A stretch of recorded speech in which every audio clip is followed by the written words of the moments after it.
Всем известный лозунг «В здоровом теле здоровый дух» получил широкую огласку именно благодаря Дню физкультурника. В советское время он праздновался спортивными движениями, а ныне уже со всеми любителями здорового образа жизни.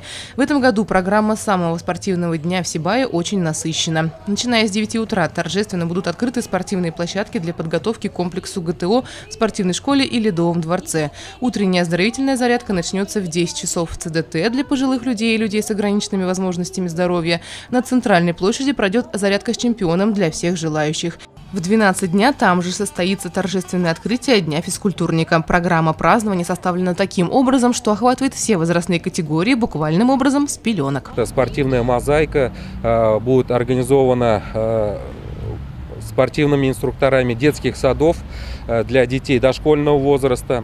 Впервые у нас будет проводиться в День физкультурника это такие мероприятия, как это велопарад на трехколесных велосипедах. Мы приглашаем также всех желающих принять участие. Это дети у нас 4-5 лет принимают участие.